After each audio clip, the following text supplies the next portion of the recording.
Si Maria Teresa, prinsesa ng Spanish Habsburgs, ay naging kasangkapan sa dakilang laro ng Europa noong 1660.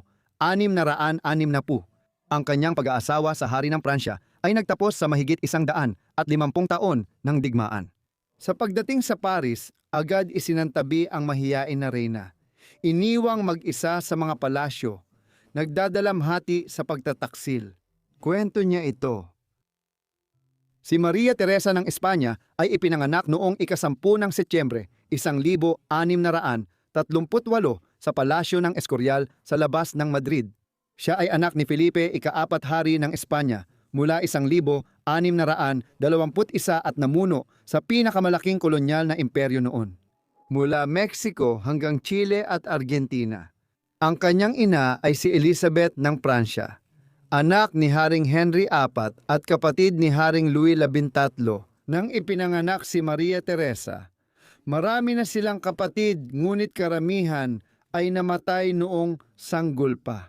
Si Baltasar Childs lang sa 4 niyang kapatid ang umabot sa lampas sanggol, ngunit siya ay kinuha ng maaga. Noong 1644, 6 na taong gulang, si Maria Teresa nang mamatay ang kanyang inang si Elizabeth dahil sa komplikasyon mula sa pagkalaglag. Pagkalipas ng 2 taon, pumanaw din ang kanyang 16 anyos na nakatatandang kapatid na lalaki. Ang pagkawala ay nag-iwan ng puwang sa puso ng batang infanta at sa pagkamatay ng kapatid niya, bigla siyang naging tagapagmana ng trono ng Espanya. Matapos mamatay ang kanyang ina at kapatid, lalo siyang napalapit sa ama na nagbigay sa kanya ng mahigpit na katolikong edukasyon mula sa mga kilalang iskolar. Nag-aral siya ng Latin at iba pang asignatura habang tinuruan din siya ng ama tungkol sa politika at kasaysayan. Lumaki siya na may pagmamahal, napapalibutan ng alagang hayop, tagapaglibang at karangyaan ng hukuman ng Espanya. Ang hukuman na ito, isa sa pinakamarangya sa mundo, ay pinayaman ng yaman mula Amerika at pinaganda ng mga sikat na personalidad gaya ni Diego Velázquez. Nagbigay ito kay Maria Teresa ng isang pambihirang kapaligiran upang siya ay lumaki. Alam ni Felipe na kahit edukado, ang nag-iisang anak na babae bilang tagapagmana ay maaaring magdulot ng kaguluhan at banta sa monarkiya. Noong 1649, muling nag-asawa si Felipe sa kanyang 14 anyos na pamangkin na si Mariana ng Austria. Nanganak siya ng 2 lalaki at si Carlos, ipinanganak noong 1661 lang ang umabot sa hustong gulang. Pinalitan ng kanyang kalahating kapatid si Maria Teresa bilang tagapagmana ng ama at naging Haring Carlos. Ikalawa, noong 1665,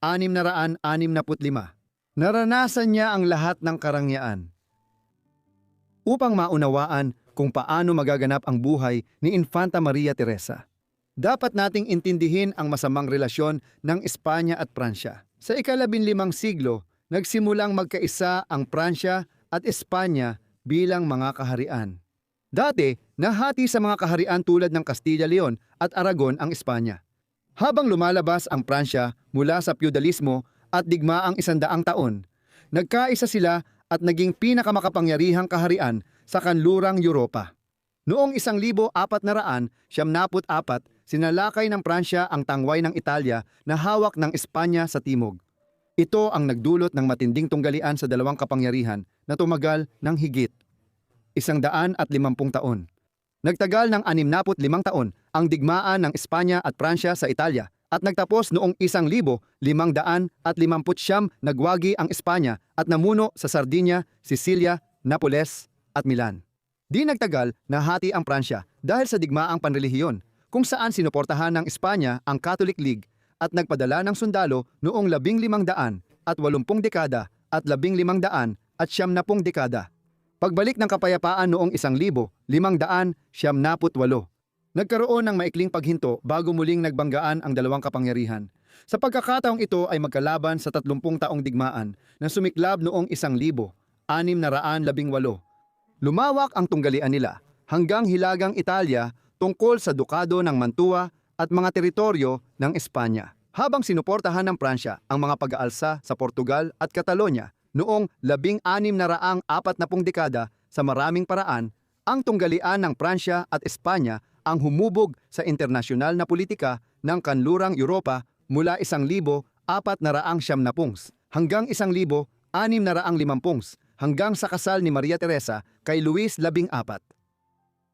Matindi ang alitan ng Pransya at Espanya, kaya kahit tapos na ang 30 taong digmaan at magkasundo na ang ibang bansa sa Europa, nagpatuloy pa rin ang kanilang tunggalian. Noong 1648, nagpatuloy ang labanan ng Pranses at Espanyol, ngunit pagdating ng 1650, lupaypay na ang mga Espanyol.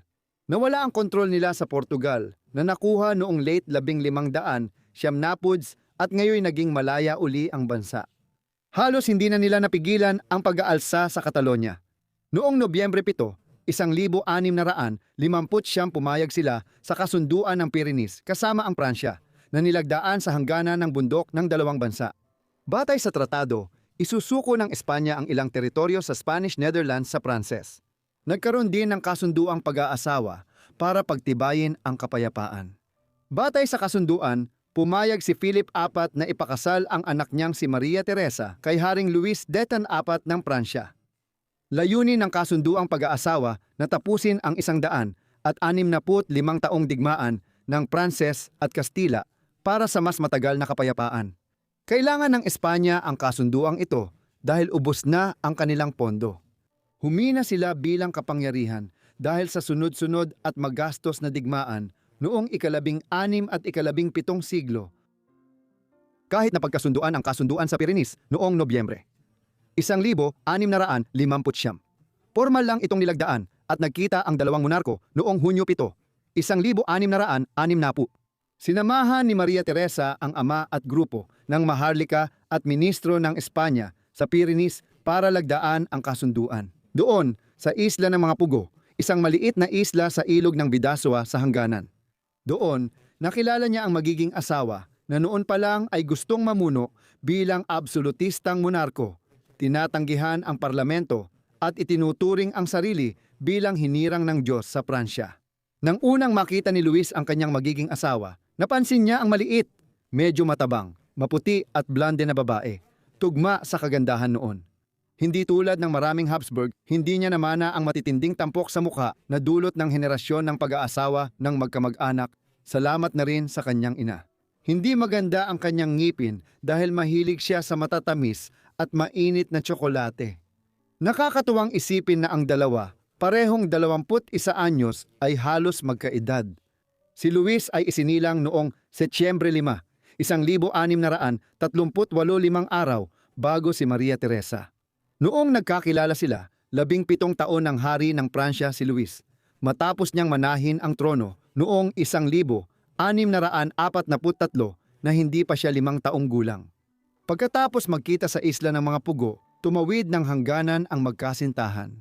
Doon, nagpaalam si Maria Teresa sa kanyang ama sa huling pagkakataon. Parehong alam na hindi na sila magkikita. Sa paghihiwalay nila, pinaalala ni Felipe IV sa anak ang bagong kapalaran nito. Kailangan mong kalimutan na isa kang infanta at tandaan mo lang na ikaw na ngayon ang reyna ng Pransya. Noong Hunyo 1660, ikinasal sila sa San Jean de Lux, Pransya, kaya naging reyna konsorte si Maria Teresa. Pagkatapos, dahan-dahan silang naglakbay pahilaga buong tag-init at pumasok sa Paris noong Agosto 26, 1660 kung saan maraming tao ang nagtipon para salubungin ang bagong reyna ng Pransya. Tandaan sa kasal ni Maria Teresa ang pag-aasawa niya sa double first cousin niya. Sa kabila ng hindi pagkakasundo ng Pransya at Espanya sa paglipas ng mga taon, magkadugo pa rin ang dalawa. Si Ana ng Austria, ina ni Luis, ay anak ni Felipe III ng Espanya at lolo ni Maria Teresa. Dahil sa matinding pag-aasawa ng maharlikang pamilya ng Espanya at Austria, nabuo ang dalawang sangay ng bahay ng Habsburg. Si Maria Teresa ay konektado kay Luis sa masalimuot na paraan na nalilito pati pamilya niya. Si Elizabeth, ina ni Maria Teresa, ay tiyahin ni Luis IV.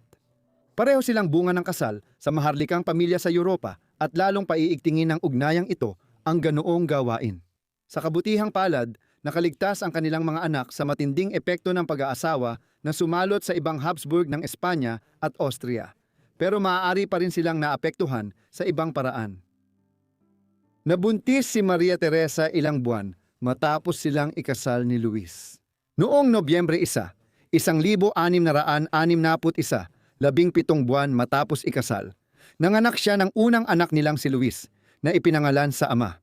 Siya ay nabuhay ng medyo malusog at mahaba ang buhay. Pero si Maria Teresa ay hindi pinalad sa mga sumunod niyang mga anak.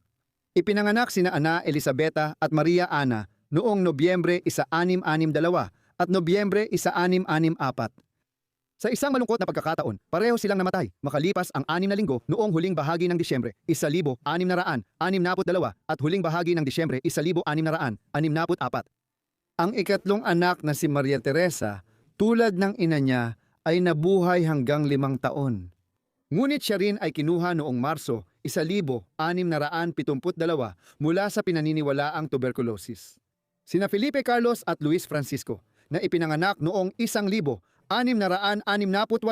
at 1672 ay namatay rin bilang mga sanggol. Kaya naman, sa 6 na anak, isa lamang ang nabuhay at naging adulto mula sa mga isinilang ni Maria Teresa. Bagamat karaniwan ang mataas na infant mortality noong ika-17 siglo tulad ng naranasan ni Reyna Ana ng Dakilang Britanya, mas mabigat ang dinanas ni Maria Teresa. Ang kahinaan ng kanyang mga anak ay hindi lang dahil sa limitadong medisina noon, kundi pati sa malapit na pagkamag-anak ng lahi at pag-aasawa niya sa isang doble niyang unang pinsan na nagpalala sa namamanang kahinaan. Ang pamumuno ni Maria Teresa bilang reyna konsorte ng Pransya ay kakaiba. Mahal siya ng kanyang asawa at ng korte at inilarawan siyang mapagkawanggawa, mapamahiin at lubos na umiibig sa kanyang asawa. Ginawa niya ang lahat para mapasaya ito. Tinanggap ang mga uso sa korte ng Pransya at sumali sa mga sayawan. Sa kabila ng kanyang likas na pagiging mahiyain, ginugol niya ang kanyang libreng oras na napapalibutan ng kanyang mga abay mula sa Espanya, mga duwende, mga alagang aso, at ang kanyang paboritong tsokolate. Kilala rin siya sa pagsusuot ng mataas na takong para matakpan ang kanyang pandak na katawan, pero medyo clumsy at madalas natitisod. Araw-araw sinusubok ang kanyang debosyon. Si Luis, kilalang babaero, ay nagkaroon ng sunod-sunod na krida sa Paris at sa bagong palasyo ng Versailles. Labag sa kalooban ni Maria Teresa ang marami rito, kaya madalas siyang palihim na umiiyak. Nagbulag-bulagan siya at hindi hinarap si Luis sa publiko para ayusin ang kanilang relasyon, kahit pa sa kanyang pagtataksil. Madalas magpalabas si Luis ng komedyang Kastila na gustong-gusto ni Maria Teresa. Malapit si Maria Teresa sa kanyang biyenan na si Ana ng Austria, balo ni Luis XIII at sa kanyang Habsburg na pinsan, habang napapaligiran ng mga maharlikang Pranses sa korte. Kasama si Ana, si Maria Teresa ay marunong magkastila, nagdarasal, bumibisita ng simbahan at gumagawa ng kawanggawa. Sa labas ng korte ng Pransya, mahal niyang tinatawag itong Dia. Ngunit ang pagkamatay ni Ana noong Enero 1666 ay isang matinding pagkawala. Inalisan siya ng isang mahalagang kakampi at tagapagtanggol. Pagkatapos ng pagpanaw ni Ana, hindi na itinago ni Luis ang kanyang mga relasyon, lalo na matapos siyang ma-inlove kay Madame de Montespan noong taglagas ng 1666. Pangunahing tungkulin niya bilang reyna konsorte ang mamagitan sa ugnayan ng Pransya at Espanya. Desidido ang kanyang asawa na palawakin ang kaharian at palawigin ang silangang hangganan hanggang Ilog Rhine sa Netherlands at kanlurang Alemanya. Dahil dito, muling masasangkot ang Pransya sa isang tunggalian, kasama ang Espanya, na noon ay may kontrol pa rin sa Spanish Netherlands na halos sumasaklaw sa kasalukuyang Belgium. Kontrolado rin ng mga Espanyol ang Franche-Comté o tinatawag na Malayang Bansa sa bahagi ng silangang Pransya ngayon. Nahulog si Maria Teresa sa mahirap na sitwasyon noong Mayo 1667 nang makipagdigmaan ang kanyang asawa sa sariling bansa para angkinin ang mga lupang ito.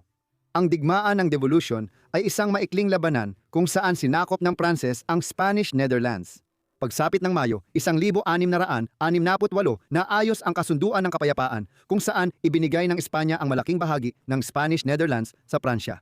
Maaaring mas mabigat pa ang mga kasunduang pangkapayapaan para sa mga Kastila Kung hindi napigilan ni Maria Teresa ang mga hinihingi ng kanyang asawa, hindi sana siya umabot sa katandaan. Noong Hulyo 1683, nagkaroon siya ng malubhang abseso sa kilikili at lagnat. Pagkatapos, pinili ni na Rosas at ng kanyang mga manggagamot ang karaniwang medikal na pamamaraan. Noong pagdurugo, maaaring nasugatan ang malaking ugat o arterya, kaya siya namatay noong Hulyo 30 sa edad na 44. Ang huli niyang sinabi, "Mula nang maging reyna ako, isang araw lang ako naging masaya." Nagpakasal agad si Luis IV sa matagal niyang kabit ng lihim, pero hindi ito isinapubliko at wala silang lehitimong anak. Ibig sabihin nito, si Maria, ang nag-iisang natitirang anak ni Teresa, ang nanatiling tanging tagapagmana ng trono. Ang Grand Dauphin, na tinawag ding Dakilang Prinsipe, ay namatay noong 1711 at hindi niya naabutan ang ama niyang si Luis, 14 na namatay noong 1715. Sa huli, nang siya ay namatay, isang apo sa tuhod ni Maria Teresa, na apo rin ng Grand Dauphin, ang nagmana bilang Haring Luis XV. Nawala ang tuwirang linya ng pamilyang Maharlika ng Espanya noong 1700 nang mamatay si Carlos II, kapatid sa ama ni Maria Teresa, sa huling 3 pusas.